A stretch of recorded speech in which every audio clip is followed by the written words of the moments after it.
Good morning. My name is James McCrory, and today I'll be giving a persuasive speech about possibly changing the pepper spray laws in Canada. First, we need to ask ourselves, or just look at the background of, why is pepper spray illegal in Canada?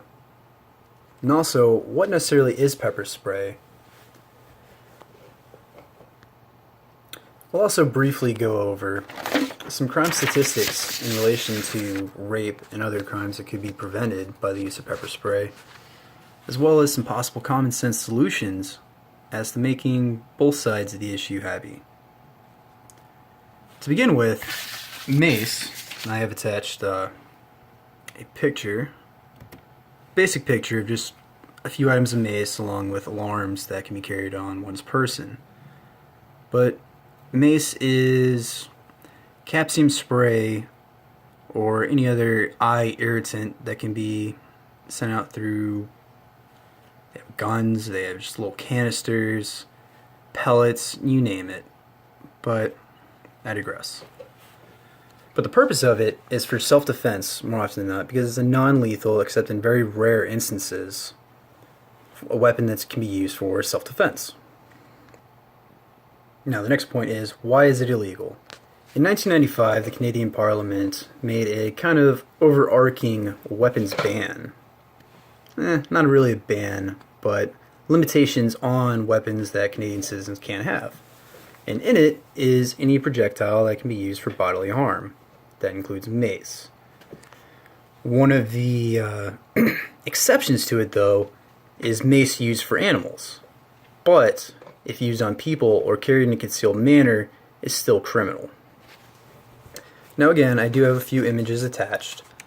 A simple bad guy choking out what looks like woman in distress.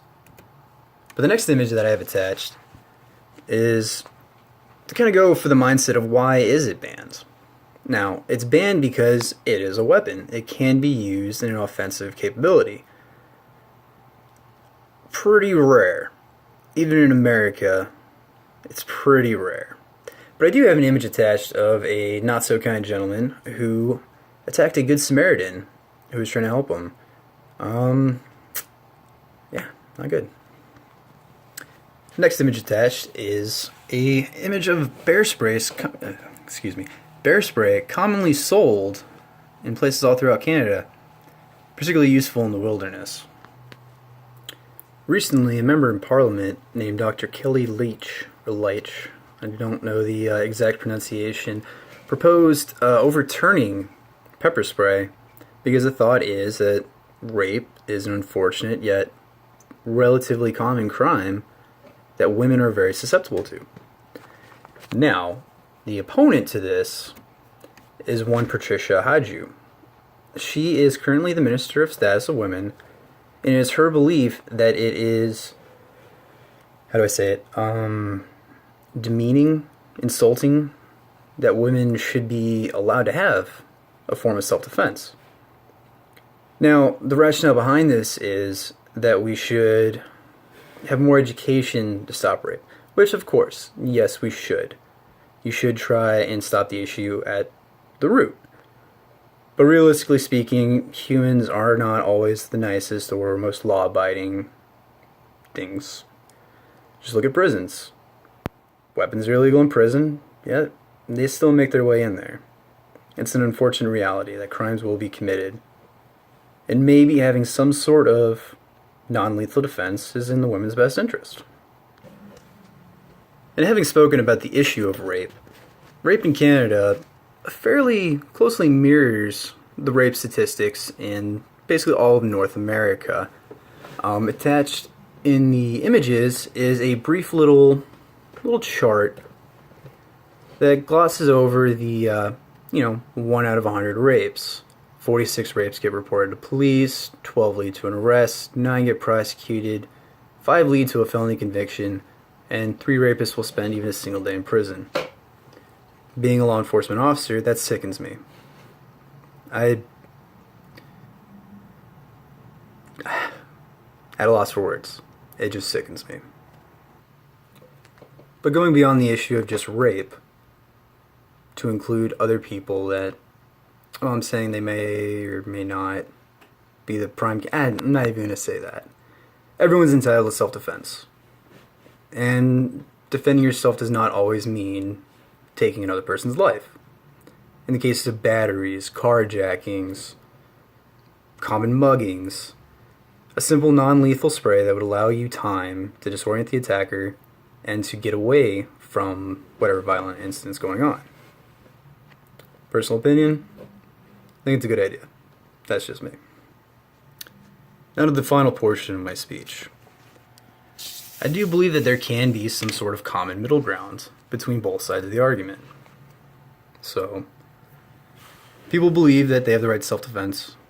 Other people believe that limits should be put on weapons.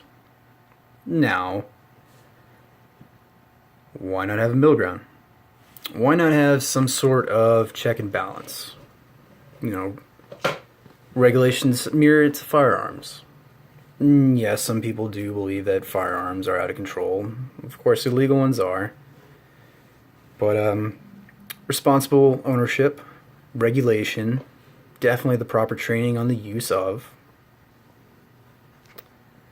are all possible solutions. Even some innovations have been made recently for the use of pepper spray. Attached is an image. One moment. Of a new pepper spray that when you spray it, it takes a picture of your possible attacker as well as alerting the police. Now, going back to checks and balances, by alerting the police, you have to now explain why you use pepper spray. It could be a simple accident, or it could be evidence of you using it in an assault.